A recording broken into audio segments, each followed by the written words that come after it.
Swayam Prabha. Digital India. Educated India.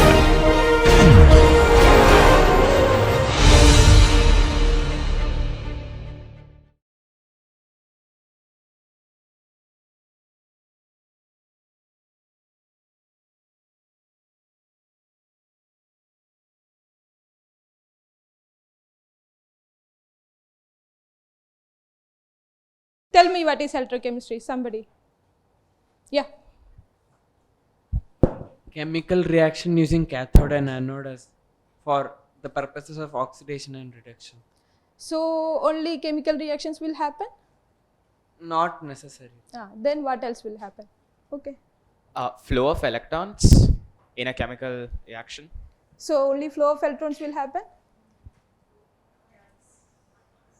So what will happen? So a complete definition. It's here.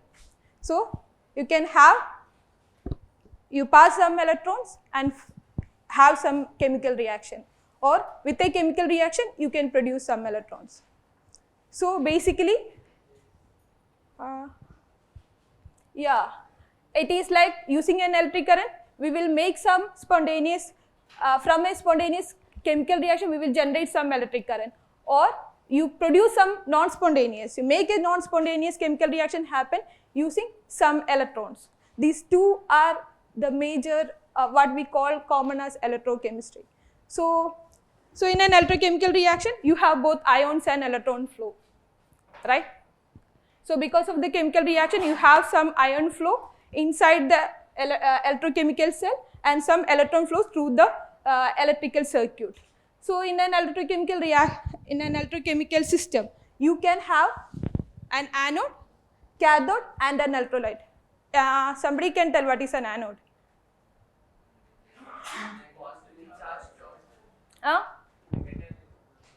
Sorry? Positive, no? Positively charged terminal. Any answer? One. You are sure that it will be negatively charged? Anode is where oxidation happens. Yeah, that is true.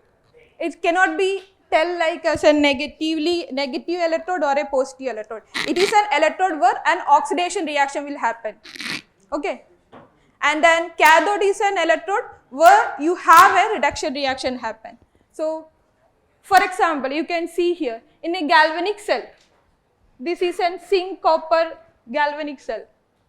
So here what happen is that a zinc electrode is dipped in a zinc sulfate solution and a copper in a copper sulfate solution, which is connected using a salt bridge. Salt bridge is for the connection, ion movement, and when it is connected, the zinc will get oxidized and this will be a negative electrode, and then copper here will be at the copper Cu2 plus in the copper sulfate solution get reduced and forms the copper. So it will be a positive electrode here. It is a galvanic cell. But in an electrolytic cell, so this is an example where carbon dioxide reduction will be happening. This is one of the now thought about process, or it's a one way of converting decarbonization. People are trying to use carbon dioxide reduction using an electrochemical system. So you can see that in this particular system, the carbon dioxide is getting reduced and here it is a negative electrode. So it is an electrolytic. So the reduction happening at a negative electrode, but again it is a cathode here. So basically in an electrochemical cell or an electrochemical system, anode is called an electrode where oxidation happens and cathode is an electrode where reduction happens. So in an electrochemical system, you can have different types of devices, like you can use an energy conversion, otherwise energy storage devices are there, and you can have sensors, you can have we can study about corrosion, and you can have something like fuel cell. It's like again and this one, energy storage devices, electrolyzers, etc. So with this, we are moving on to this is the basics of an electrochemical system. So in an electrochemical system, we can have an anode, cathode and an electrolyte through which ion movement will happen, and then through an wire we can have an electron flow. Okay. Oops, sorry. So we'll go have some history of electrochemistry, how it started.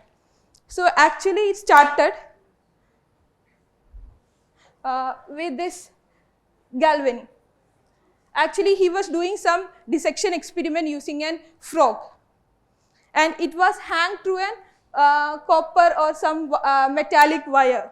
These frog legs were, it was actually hanged to some metallic hangers using some sort of a copper hanger, and and these wires were going inside the leg. Okay, and he used two metals.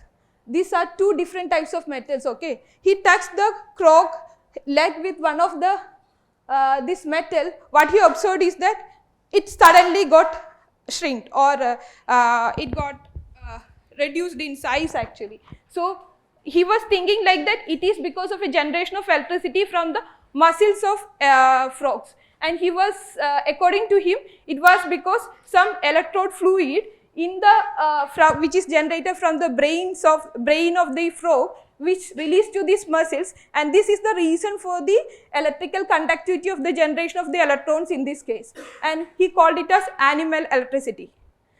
So later Volta, he was very interested with this experiment. He started doing some of his experiment. He found out that it is not because of this fluid inside the frog leg. It is because of the contact between the two metal. And he did many experiments and he found out this one.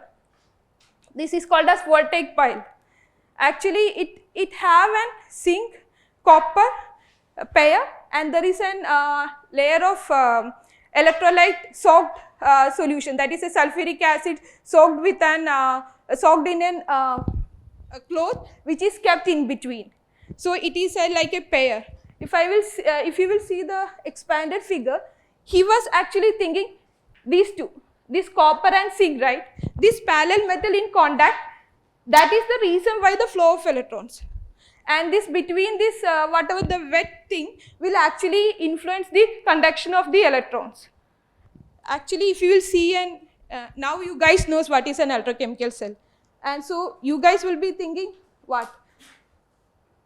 It is like a zinc, copper and then sheet of electrolyte inside.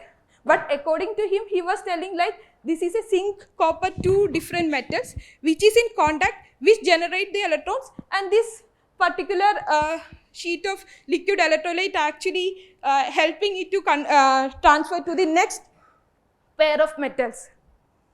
And according to him, it is because of the contact between the two metals that generating the current. And like these people, Nicholson and Carley actually use this voltaic pile to generate the water electrolysis. They put this one into two water beakers and then generated hydrogen and oxygen using this particular experiment. This is the this may be considered as the first electrolysis cell. Later, John Reiter, he is one of the very good scientists. He passed away in a very young age. At the age of 33, actually he passed away. He's done a lot of contribution by that time. By the age of 33, he had done a lot of experiment, and he was little over obsessed with his experiments, because he was using, he is the one who actually could able to collect this hydrogen and oxygen gas using this electrolysis. He just almost the similar time they had done this experiment, but in his experiment he just changed the way the electrodes are arranged. Actually he kept two tubes in an inverted tubes which is dipped in the electrolyte, so that when the gas is collected from these two electrodes will actually displace the water from this, you can collect the gas in that tube, and then he could able to collect this oxygen hydrogen gas. And he also done a lot of studies on electroplating, and this is actually the first time that electroplating has been done. And he also found another type of Reiter pile. It is called as Reiter pile. It actually involves disc of coppers dipped in sodium chloride solution. Actually, how he died is actually he was using this particular pile, Reiter pile, to check the muscle stimulation in his own body. He was connecting that one to his nose, tongues, all legs, hands, everything, and he was doing these experiments continuously. Because of this and the overusage of drugs, he passed away at the age of 33. He was very young, and he done a lot of work by that time. Almost started at around 14, maybe your age, and like at the age of 33, actually he passed away. He's one of the good scientists, but he was like passed away in a very early age. Okay, Humphrey Davy. You know anything about Humphrey Davy?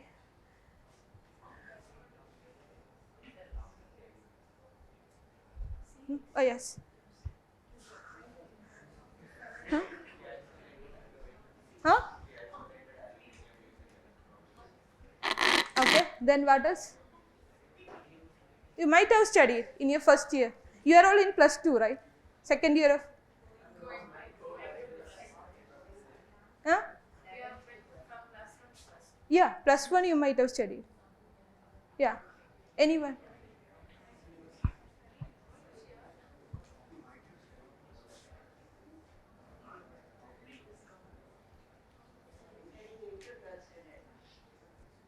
Huh? Huh? Sorry? Yeah, +1 they might have studied. Chlorine gas, related to chlorine gas. He's the one who's he is the one who told that the gas evolved is actually chlorine. It's an element, not a compound. Earlier it was like oxygen plus it's like a molecule they consider. So he is the one who done for the chlorine. So you should know the other person. Okay. So Humphrey Davy is a very good scientist again. Actually, he was the one who could able to tell that the conduction of current in an voltaic pile is not due to the contact between the metals. It is because of the reaction happening in the voltaic pile. And he was the one. It is the reaction between the copper and the zinc which results in the conduction of the current. And he is the one who started actually give some concept to the electrochemistry. Understand? So next, Humphrey Davy actually he lost his sight in between some experiment with nitrogen trichloride, and he then took Michael Faraday as his assistant. And from this, Michael Faraday started doing some experiments, and he then done this Faraday law of electrolysis. Actually, Faraday had contributed a lot. He actually could coin the word called ions first, and also the reactions are happening at the electrode-electrolyte interface, and he could also quantify the amount of current generated, and he could correlate with the amount of material deposited or dissolved from the metal. So this is what Faraday's law. So why Faraday's law is so important? What is Faraday's constant?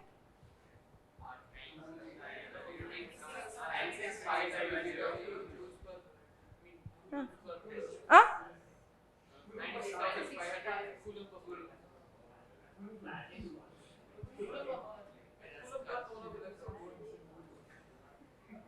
What is actually Faraday's constant? Yeah, that's true. So it is 9650. This is the charge of the electron into Avogadro number actually.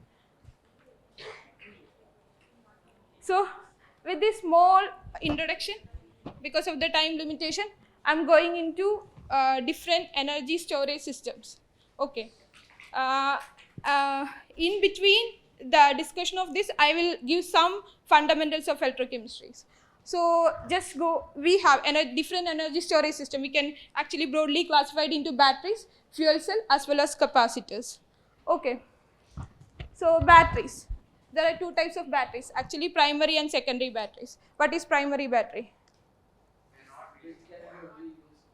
Yeah, it cannot be recharged. Whatever the electrochemical reaction happening in a primary batteries cannot be reversed back. It is a non-reversible reactions. So you cannot reverse back that reaction. So it is called as a primary battery. So after use, you have to throw it. Okay. What is a secondary battery? Recharge rate. So the reverse, basically it can be recharge means the electrochemical reaction happening in that battery is a reversible reaction. You can reverse to some extent. So they are called as secondary batteries. So there are many examples. So what is a common example for primary batteries? AA AAA is not a battery, it is a dimension of a battery. What is an huh? Yeah, dry cell is a primary battery. Then mercury, zinc mercury. You mean?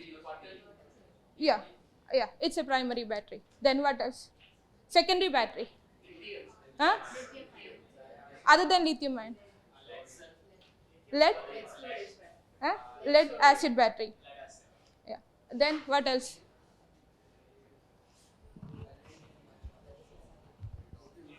Nickel metal hydride batteries. Yeah. Yeah, redox flow batteries. Some metal air batteries are also there.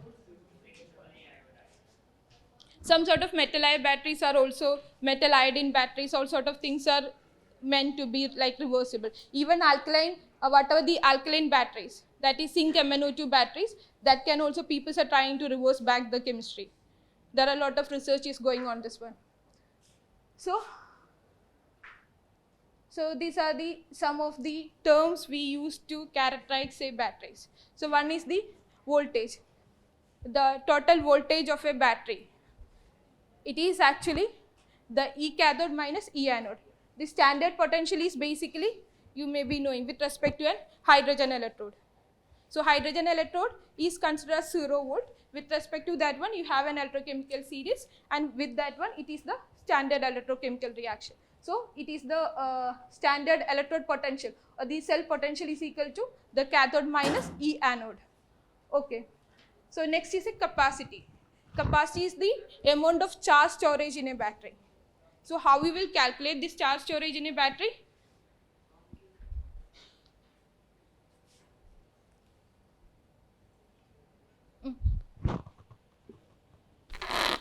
Ma'am, You are looking at there and again. no. Ma'am, my question is molecular weight, is that the anode or the cathode, ma'am?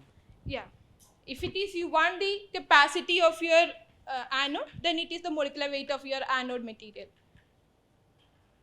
So both the cathode and anode will have different capacities. Yeah, yes, definitely. Okay, so I'll tell you that. I'll make you to do that. So basically, it is like NF divided by molecular weight. Anyway, Faraday is in, what is the unit of Faraday? Again. Okay, then it has to be converted into, if you want in milliampere hour per gram. Molecular weight is again in gram. So F has to be converted into coulomb per mole. Coulomb is what? Coulomb is what? Ampere second. So second has to be converted into hour. Ampere into milliampere. So you have this 10 by 36 over here to convert into milliampere hour per gram. Okay. So what he was asking is, I have a cell, so I have an anode and an cathode. Okay.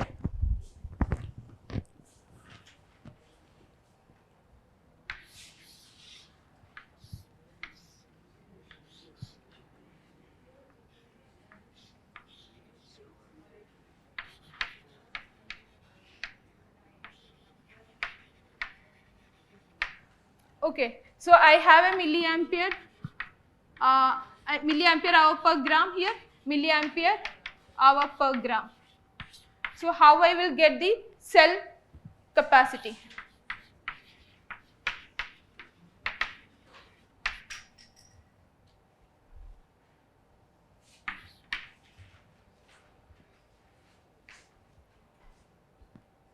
Any idea?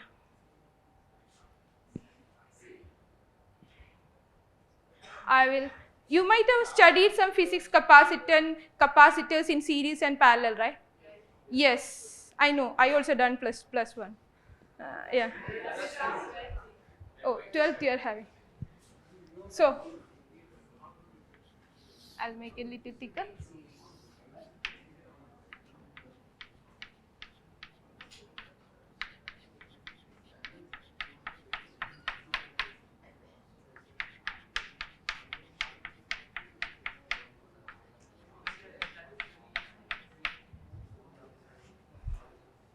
Okay, so here I have a capacitor here, another capacitor here, right?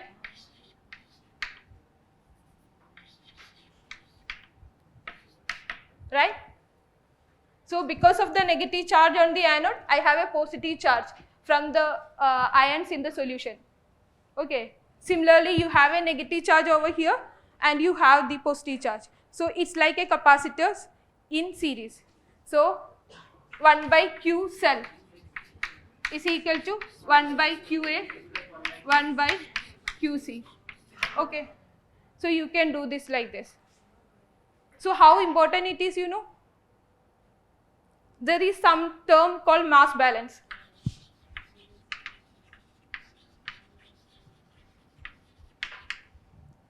Okay.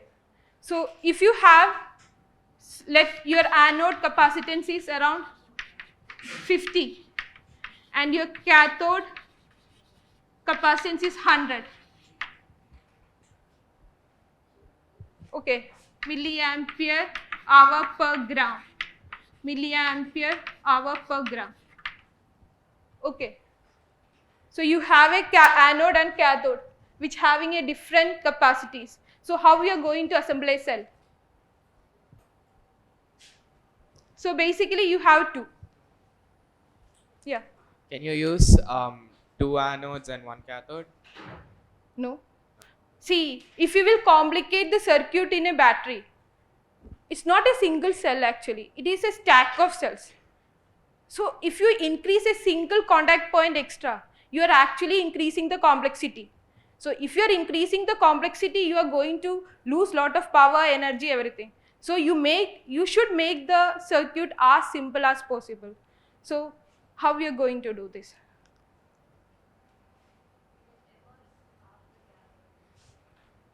Half the? Yeah, that's true. We can immerse half the cathode in the solution. So, but if you will, why you want to make it half the cathode? What?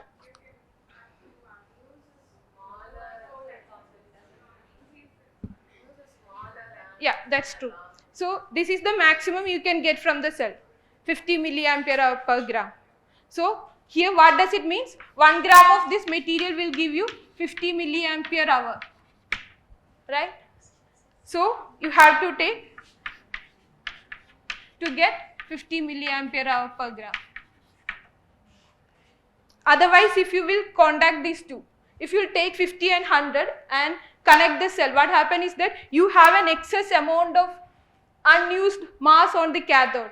So that will actually increase your entire cell weight. The cell weight increase means your cell capacity, entire cell capacity will be decreased, cell energy density will be decreased. So it is called as mass balance.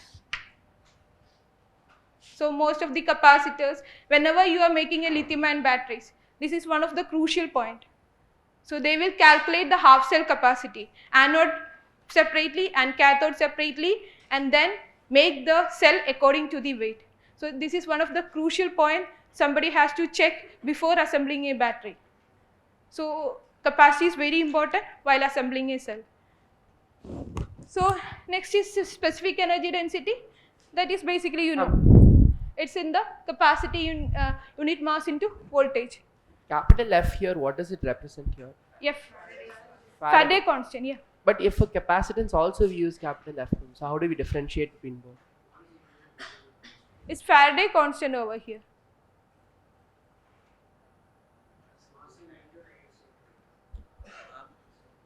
What should be a appropriate capacity for a battery?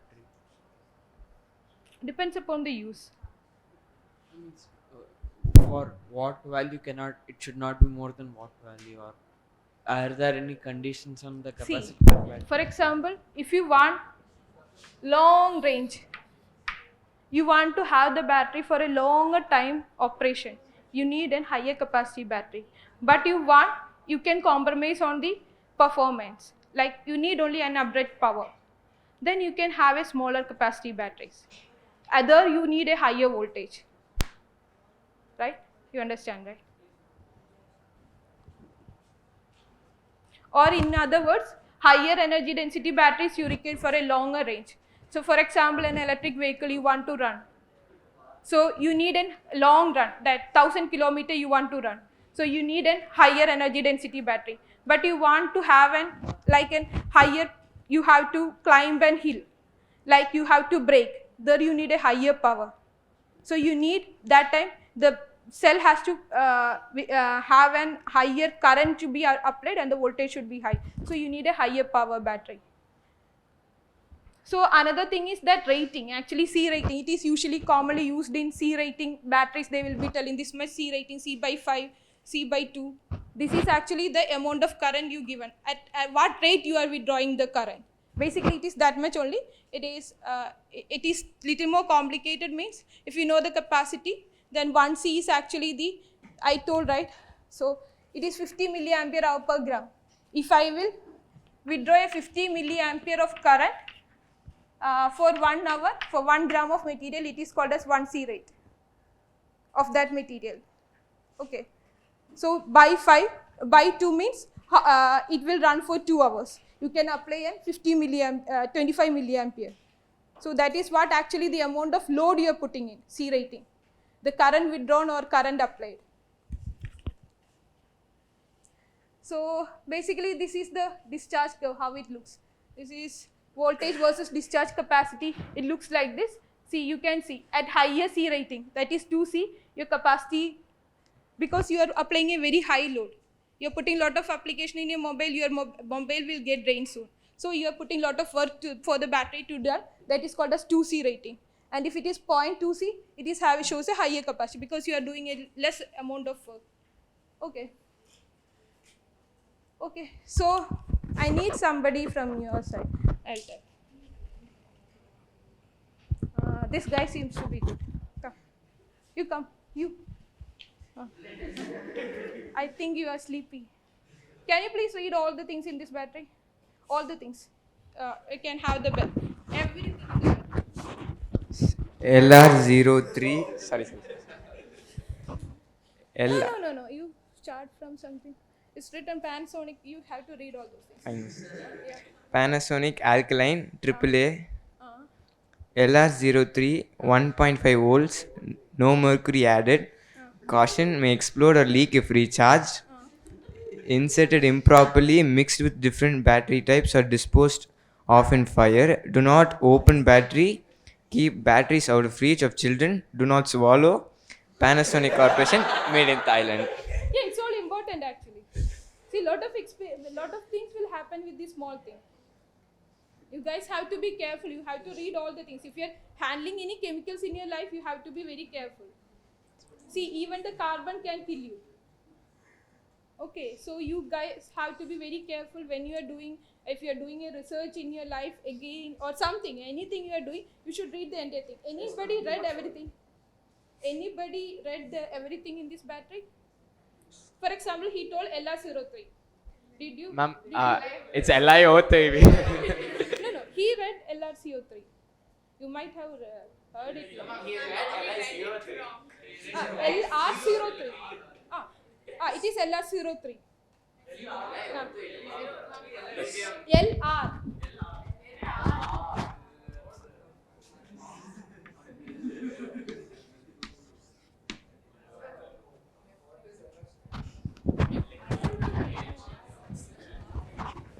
Okay.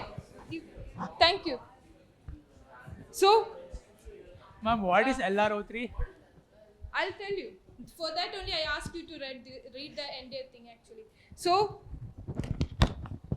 actually from the covering of a battery, you can understand what is the chemistry of a battery. So when you're throwing a battery, you don't know what is the chemistry.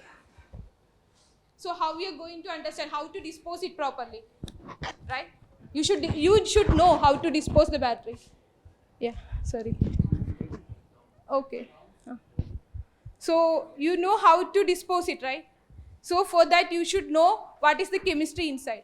So there is a standard, There are different standards, but this is actually followed in most of the cases. This is done by International Electrochemical Commission, IEC nomenclature. Okay, so for example, if you have a zinc ammonium chloride, for example, your negative electrode, your anode is zinc and your positive electrode is oxygen. It's basically called as zinc A batteries. You and the electrolyte is ammonium chloride, zinc chloride. You have a zinc A battery, and in Norman, its code is called as A. Okay, and if it is B and C, it is basically called lithium batteries, lithium primary batteries. That is carbon monofluoride and manganese dioxide. This is primary lithium batteries. Okay, B and C. Okay, and again this come L. He told this one as L, right? L is the one he told, and it is the zinc alkaline metal hydroxide. Alkali metal hydroxide, that is mostly sodium hydroxide or potassium hydroxide, and manganese dioxide. So these alkaline batteries are having the code L. Okay, then these are the other things like P, S and Z. Okay, these are the different nomenclature or code of some of the primary batteries used. And this R comes. This is the number code for different. You know that AAA batteries, it is having a code of R03, and AA batteries R6, and R14 for C, R20 for D, and F for R25. What is the actual difference between A and AAA? Size. So what happens if the size is increase or decrease? Yeah, more capacity. So you have longer application, longer drive. You can, if you want to have an long time applications, you can use this AA over AAA. So what AAA is actually used? Yeah, AAA is then yeah, AC, TV remotes, any remotes where the applications is a very small amount of current. Okay, so these are the, so how is the nomenclature I will tell? The first letter. If you have something like 2 in front of LR03, it means that there are 2 cells which is in series. Okay, inside the covering, you may be seeing as a single cover, but inside that you can have 2 batteries which is connected in series. And the second is the system. Actually, this second letter or the second alphabet is actually for the system, like A, B, C, D, F, this one. What is the chemistry inside? And this, the third one is the shape. You can have different letters like R for round, cylindrical or button cell, and P for not round, and F for flat, and S for square. So mostly it will be R, cylindrical cells. In primary cells you will always see cylindrical cells actually, or button cells. So these are, you guys knows these things. Anyway, I think AAA, how it looks. A23, A27, these are the different sizes of batteries you can see. So this is one example you can see. It is ZR6Y. So can you please tell what is it? What will be the chemistry? ZR6. ZR6. So tell me from here. ZR6. No. First you should tell from the first, right? What is Z? This is zinc. This one, nickel oxyhydroxide. This particular chemistry is the Z. Then R is for the cylindrical cell, and R6 is actually AA batteries. Then you see this one, Duracell. It is called as 9-volt battery. If you will see its IEC code, this one, 6LR61. Please write down 6LR61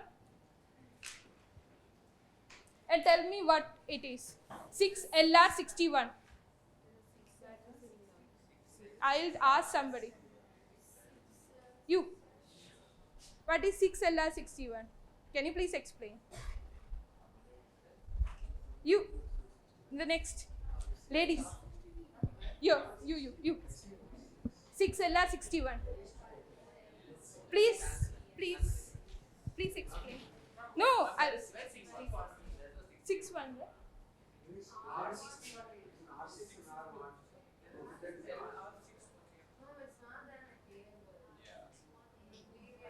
We will see that one. Let her start. Okay. L zinc, Huh? zinc manganese dioxide, and R61 6 is what? Initial 6 is what?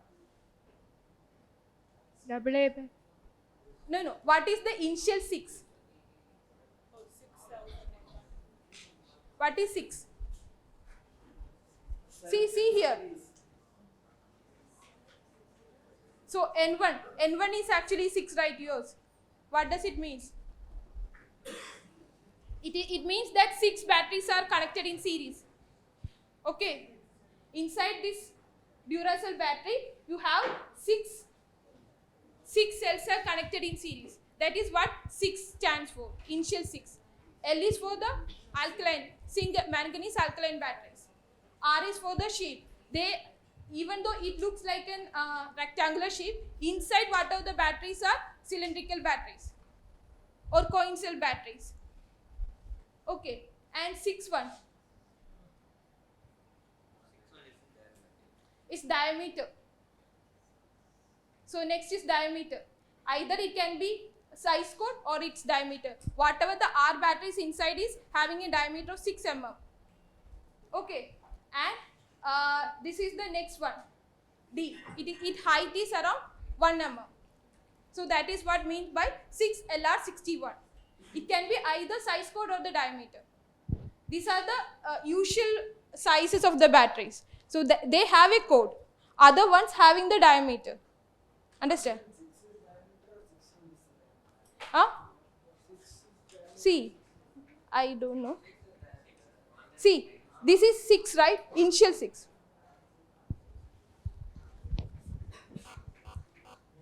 Oops.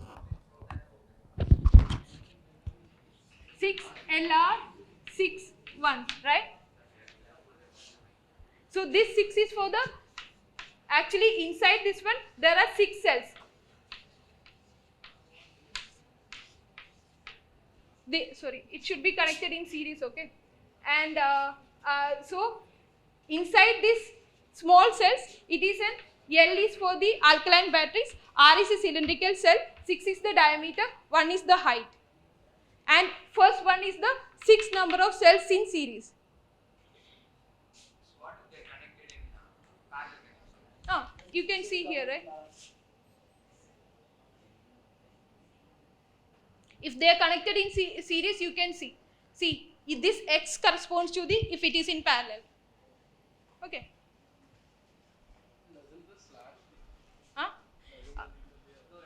It can be there. If you have all these modifier, all those things, you can have the slash. Okay, now next is this one. It's a coin cell, CR203. 2032. C is for lithium. R is for, it is an coin cell. 20 is for the diameter and 32 is for the height. Fine. Okay, next we will go to something like lithium and batteries nomenclature.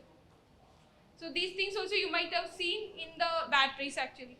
So it also having a nomenclature. You can write it down if you want.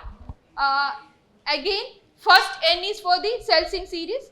A1 is actually the identification of the negative electrode. It can, if it is lithium, it's I.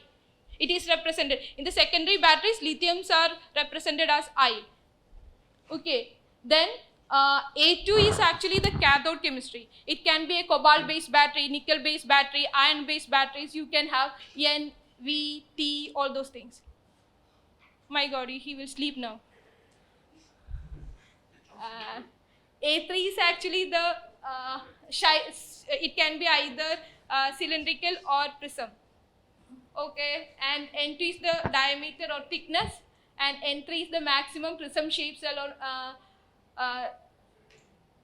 it's actually not required for the prism. It is the width of the battery. You need that Prism is actually the pouch cell type of batteries actually. And N4 is the maximum height. N5 is actually, it is connected in series. Okay, tell me then, this one. 1ICP 5 bar 44 bar 63. You can tell. See this one. This one is IEC 62133 is actually it's safety parameter tested actually. The other one ICP 5 bar 44 bar 63. What is it actually? Okay, one is for the number of cells, so it's one cell In series. in series. Then I is for lithium-ion battery, a negative electrode. C is for cobalt. Oh yeah, it is basically used lithium cobalt oxide. Yeah, lithium cobalt. P is for prism. Yeah. Then have 5, which is the maximum diameter or thickness Yeah. in millimeters. And then 44 is the height of the prism shaped cell. Then 63 is the maximum height. Yeah, it's a prism, so you have a width, right? Yeah. Width of the prism. Width actually. Yeah, that's it. So if you have an extra N5 is the then number of connected in parallel actually. So this is how you will read an secondary lithium-ion battery. From this you can know what is the chemistry inside. Most of them they won't tell you what is the chemistry, like lithium cobalt oxide, lithium iron phosphate, all those things. So you can understand from this IEC code. So with this, I'll give you some examples of primary and secondary batteries. First, we'll go for alkaline zinc manganese batteries. Why? Because it is one of the initially it was dry cell. Initially, mostly people use dry cell for most of the application. Primary batteries, the maximum sold out batteries were dry cells. Now it is alkaline batteries. It is called as basically alkaline batteries. All over your primary application, you can see this type of batteries, alkaline batteries. It is getting lot of attention, and it is one of the batteries which is actually, if you will see, any person will use 7 to 8 units of batteries in an year. That is the production rate of this battery. So can you tell me who are some companies who is producing this type of batteries? No. USL.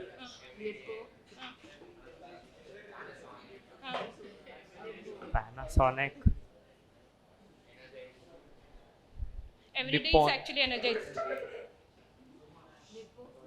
Yeah, Nippon. So actually in an alkaline zinc batteries, I think in your textbook it is dry cell is mentioned. So if you will see the dry cell chemistry and this alkaline chemistry, it is almost similar. In a dry cell you actually use then zinc chloride, ammonium chloride as an electrolyte. Here you are using an alkaline medium. So basically at the anode, zinc get discharged as zincate, and manganese oxide get reduced as manganese oxyhydroxide. What is the oxidation state of manganese oxide? What is the oxidation state of manganese in manganese oxide? Then manganese oxyhydroxide? Yeah, so it get reduced, 4 plus to 3 plus. So it is get reduced at the cathode. So basically the cell will give an OCV of 1.5 volt. Okay. So in this battery, actually people use in zinc particles actually, not the zinc metal, it's zinc particle actually. It is stored like a tear shape, your drop shaped zinc particle to increase the surface area of the zinc. And as well as they use then manganese oxide. This manganese oxide is actually called as electrolytic manganese oxide, manganese dioxide. It will be called as EMD. If you go to any industry, they will be telling this particular manganese oxide as EMD. That is electrolytic manganese oxide. It is produced by the deposition of this manganese oxide from zinc sulfate, because this will have a higher surface area, and this particular manganese oxide is having a crystal phase of gamma. So that it have a good porosity, its potential is better than other crystal variant. And so this particular gamma manganese oxide is used, and it is prepared by the electrolytic deposition of manganese from manganese sulfate. and they will be taken out and then further treated and used as an electrode. So let me go give a brief history. So this Valdemar Jagner, he's a Swedish scientist, I think. He only first gives some idea on the alkaline batteries actually. Later, who is this person? Okay, fine. I thought you guys may not be.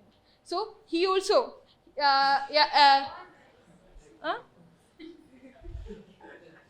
okay. So this person actually he first developed the alkaline batteries. His batteries is used in the Second World War. 1942 World War. His batteries he actually used then nickel cadmium batteries, alkaline batteries, as well as nickel iron batteries. Edison also have a company, Edison Battery. There's a company by Edison's Battery. Maybe no. Then it was taken up by the Exide in 1972, and they commercialized this type of battery. This is the Edison's nickel iron batteries. Getting inspired from this one, this person, Louis Urey, is very famous. He was working in Union Carbide. That is every day. Union Carbide every day, battery division. He was working there. He was given a project to improve the dry cell efficiency, energy density of the dry cell. He was trying it out, but he was not able to improve it. So he thought, why not to change into some other chemistry? So from that, Urey actually started working, getting inspired from the alkaline batteries of Edison. He started using the alkaline battery. So this is Urey is the first one who produced the first and commercialized through Union Carbide every day, and it is called as Energizer. These batteries are called Energizer. This is the first prototype he made. It is in this Smithsonian institution. It is like a research lab, and then you can, in US, you can have all sort of, even there you can see the Edison's bulb. So this prototype is the first one he done.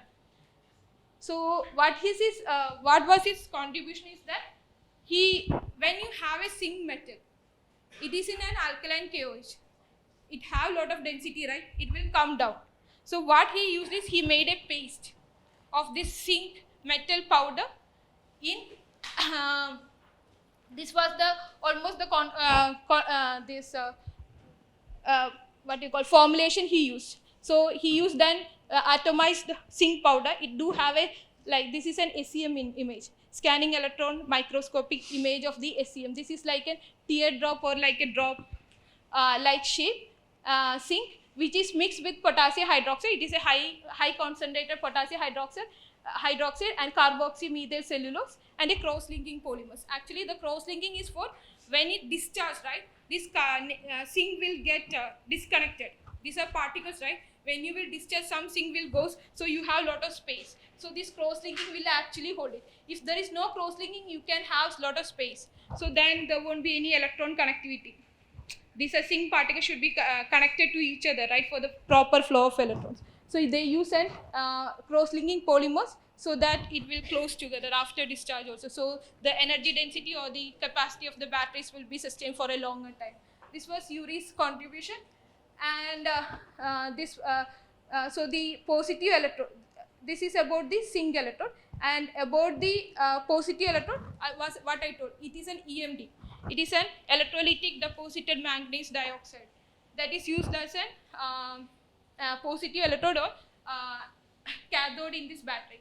And electrolyte used is also a highly concentrated electrolyte that is around 10 to 11 molar KOH with a gelling agent. So everything is a dry sort of battery to avoid the leakage. If you have used the such KOH, what happens is that it will start leaking.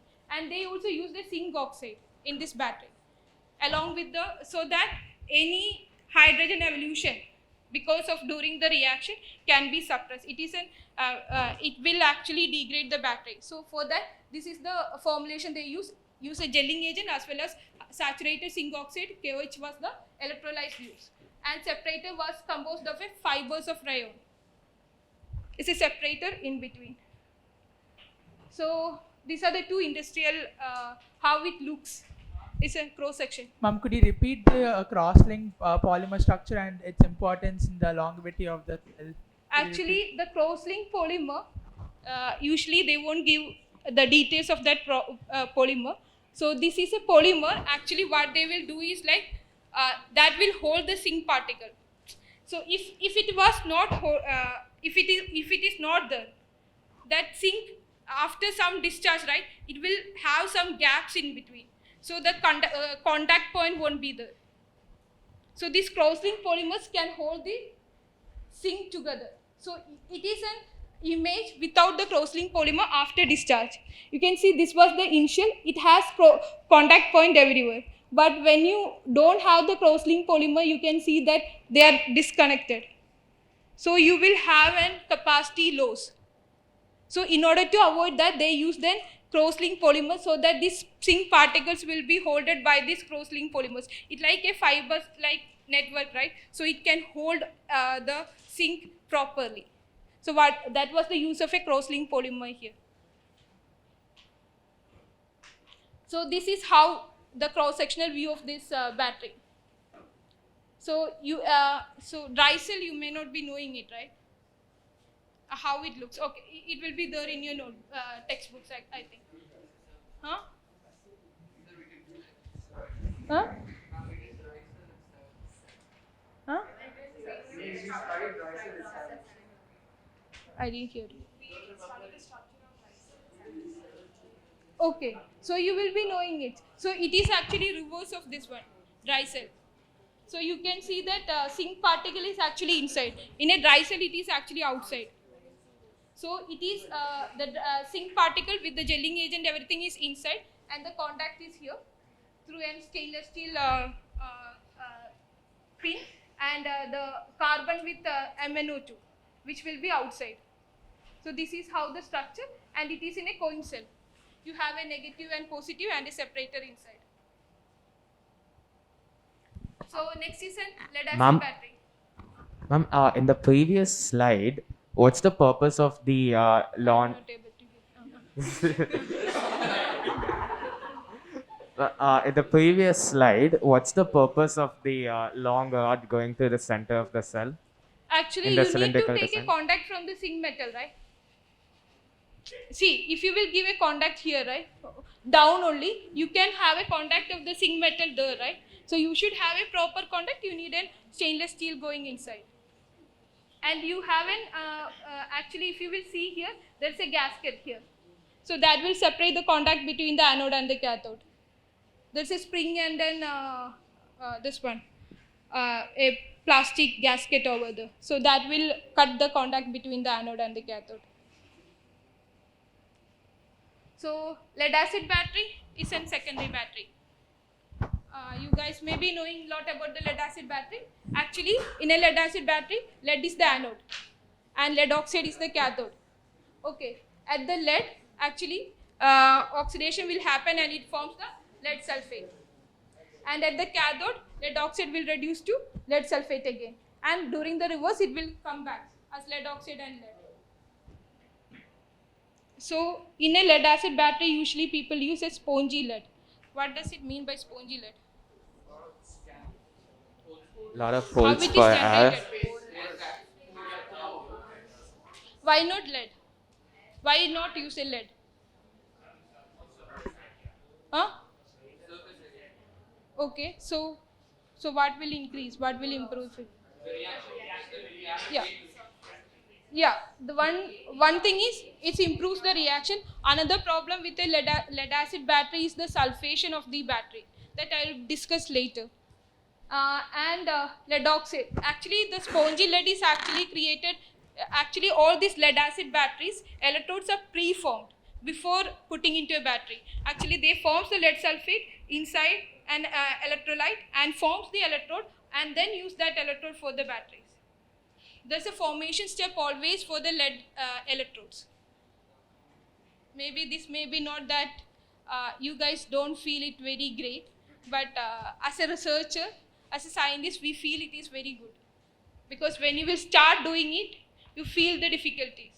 It's not the reactions actually. You have a lot of other reactions happening in a batteries. You cannot control that one.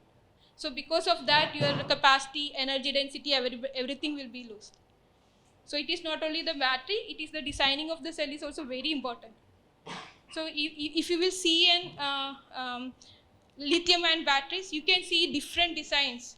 If you see in any electric vehicles, they will be telling some different technologies actually that improves actually the capacity, the energy density, the way they will put the series parallel connection, how the coolants are gone inside the cell. All these designs actually improves the performance of the battery. So maybe these things you won't like it, but in some point of time will help you, I think. So lead acid battery is one of the huge market again. Till now, there is nothing to compete with lead acid battery. It's very old science, but still lead acid battery is very robust and used in everywhere. So where are the places it is used? Huh? For what? Why car batteries that lead acid battery is used? What is the name of that battery in car? There's a specific name for that battery.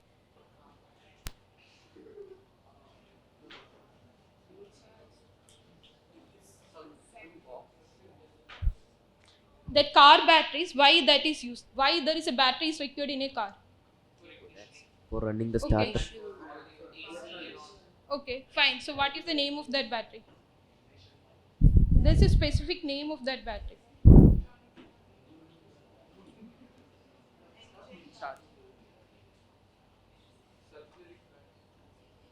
It is called as start light ignition. SLI batteries. Huh? Can you repeat the name? They are called as SLI batteries. That is a different design as compared to other UPS batteries. It do have a different design. So they are called as SLI batteries, and these testing protocols are very different because you need very high current flow for a very small time. So the design of the cell or the coating of the cell is improved in such a way that it can hold that high current. And it's charged in a floating type, that whenever the car is running, the diodes will charge the battery. This is how it is done. So its design only changed the way it is used. Chemistry is the same, but when it is used in UPS, it is having a different design. Storage battery, it will be used in a different way. So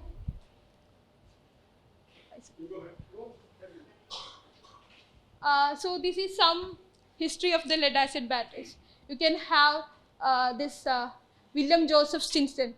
He's the one who started an lead acid based chemistry. Actually, what he done is 2 lead plates which is immersed in sulfuric acid, and he started charging the battery. What he observed is that using a Daniel cell, he started putting some current to the electrodes. What he observed is that there is a secondary current generated, and from that he proposed the idea that it can be a rechargeable battery. This was actually the person I told right before. He used a writer. He is the one who started a secondary. He can be considered as the person who started the secondary battery. Actually, his writer pile is having a capacity to recharge back.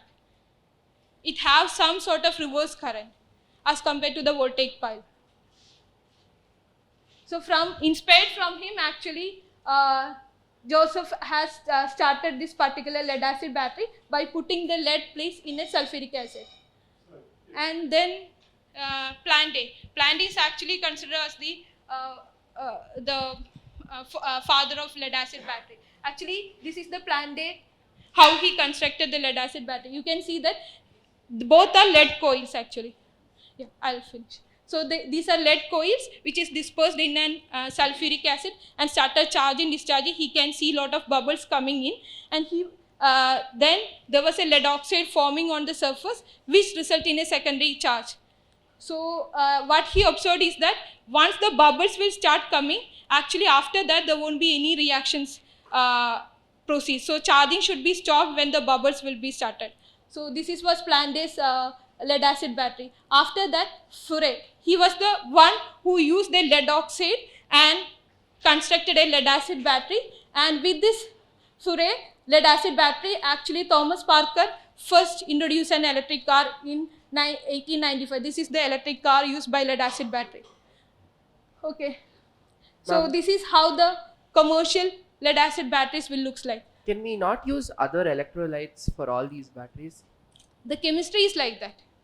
You have a different chemistry, different potential if you will use different electrolyte, right?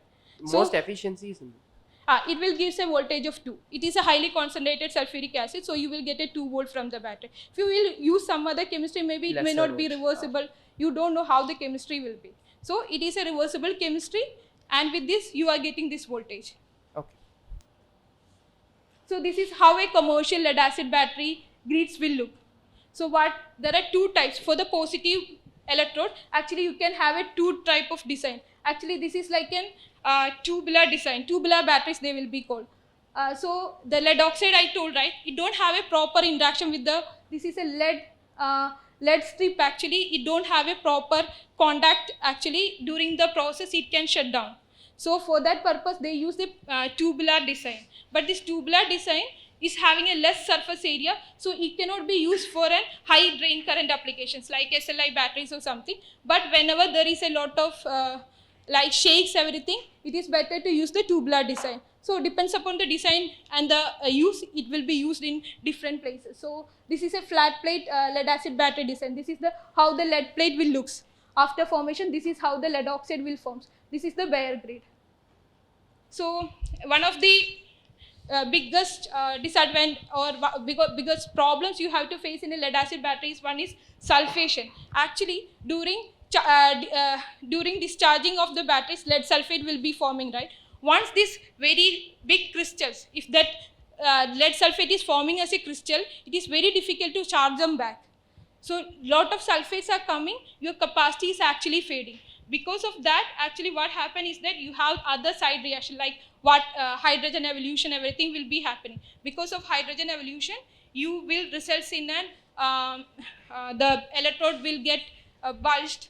You will have an disintegration of the electrode, everything will be happening. So one of the difficult process in a lead acid, one of the biggest problem people will face is the sulfation of the lead plates actually. Another one is the gas evolution. Ma'am, so UPS also uses lead acid batteries. Yeah. So why are we putting distilled water in the UPS like once every few months? Why? Asking. Ma'am. Yeah. Right. Why? You have to put distilled water in the. Actually, in a lead acid battery, while you are charging, you will have lot of water loss because lot of hydrogen and oxygen evolution also will happen. So because of that, you will have a lot of water loss. So this water, to make up that water, you have to put the water. So sulfuric acid will be there in the solution. Sulfate ions will be there. You have to put the distilled water to maintain that concentration of the sulfuric acid. So you have some sort of bar, right, where you have to fill. Yeah.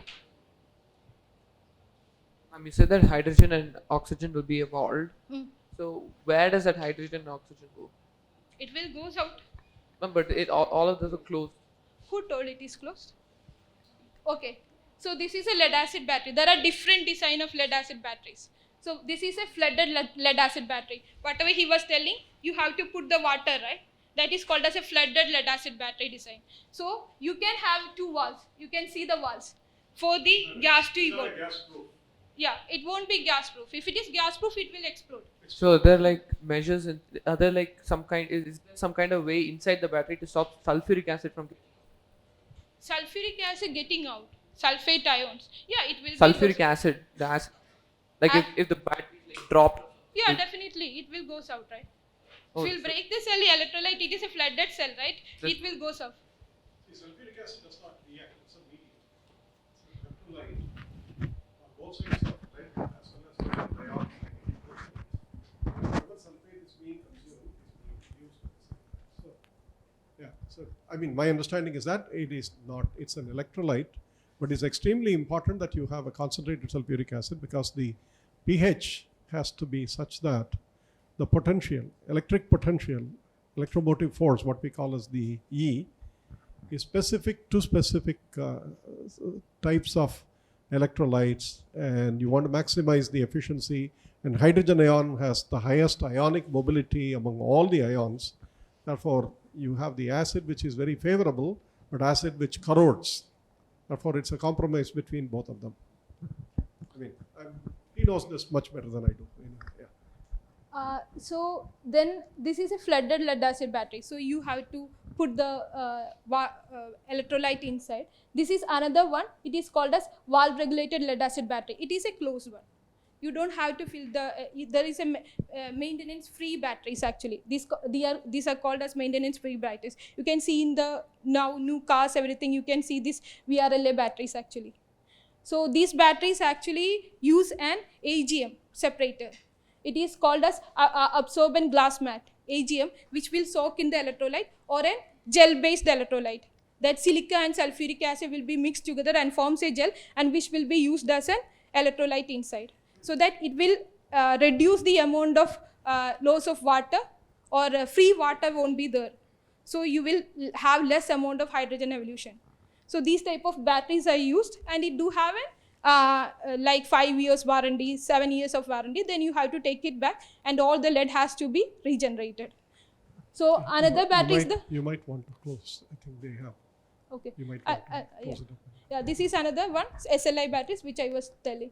So let's choose lithium-ion batteries. Maybe I can take it next time. It's a long lecture. The students are not prepared for it. Yeah. So you might. Yeah. Maybe you want to close it. You can take two. Yeah. So next is actually lithium-ion. You guys know this lithium-ion. Lithium-ion battery is actually an intercalation chemistry. It's not the redox chemistry. It is an intercalation chemistry. Actually, you have an transition metal oxides. And then lithiated graphite is basically used as an layered material. And because of the intercalation chemistry, the lithium from the graphite will goes to the cathode during the discharge, and during the charge actually it will goes back to the graphite electrode. So this is how it works. There are different types of anodes are looked at. One is lithiated graphite. Another very interesting material is a silicon based material, which is having a very huge capacity. And lithium as such as an anode itself. Why lithium is not used as an anode? No, basically the problem is in lithium, when recharged back, it have a lot of dendrite formation. Dendrite formation actually on the metal. After charging back, the lithium will grows like this. It won't grows like a flat. So it will grows like this. So because of this, short circuit will happen. Because of short circuit, you will have an explosion. That is what you will see, right? When you are charging long time, your battery will get bulged out. That is because of the reaction of the electrolyte inside. There will be a lot of gas evolution as well as dendrite formation. If you are overcharging, actually you will ended up in a lithiation on the surface of the anode and the cathode. So it is not advised to have an overcharging of lithium-ion batteries because it is very explosive. So whatever the electrolytes used is like an carbonate-based electrolytes and very flammable material. So it will get flame and it will ended up in the explosion of the batteries. So these are the, if you will see, these are the people who contributed a lot. If you know, Whittingham, Goodenough, and Yoshino got the Nobel Prize in 2019 for their contribution for lithium-ion batteries. So Goodenough actually celebrated his 100th birthday last year. He's one of the renowned electrochemists actually. So it started with Stanley Whittingham. He actually started with a TiS2. It is a very very not stable material. Okay, I'll stop. So then lithium cobalt actually was coined by this Goodenough. For this he got the Nobel Prize. And graphite actually, Yasami, there's a engineer, he actually given the graphite is used as an anode because up to that time lithium was used as an anode and it was not stable. So in order to get rid, he actually formulated this lithiated graphite as an anode. So then Yoshino actually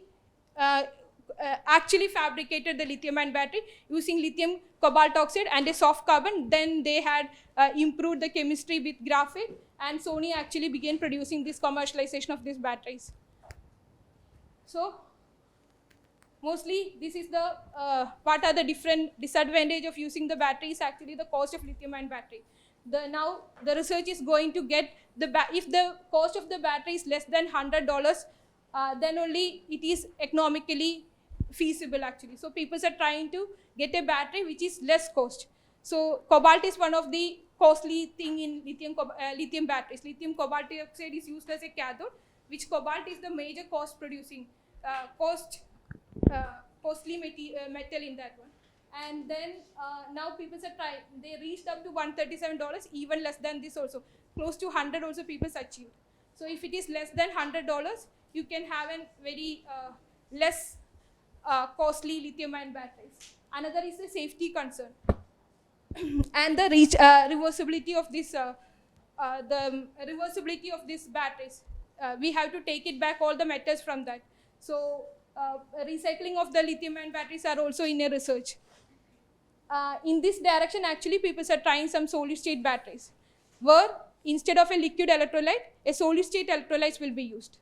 And what I told earlier, right, lithium metal, if we can use the lithium metal, it will give a higher capacity, because it have lot of, in a lithiated graphite, you can have only for 6 carbon 1 Li is available. If it is a lithium metal, as such, your capacity will be very high. So the battery size also will be reduced. So people said, but when you're using a lithium metal as such, the dendrite formation is a major disadvantage. By using a solid state batteries, you can overcome all these problems, and you can get a better, efficient and efficient lithium ion batteries. And now a lot of research are going on to develop a good solid state batteries. So which using a solid state battery, actually you can improve the safety, because the flammable ingredients will be lower. And the pressure also, it can also withstand high pressure. So these batteries will be very safer, and you can also recycle it in a better way, as well as its cost also can be reduced. So these are the different direction of lithium ion batteries now for research. So with this, I am thanking.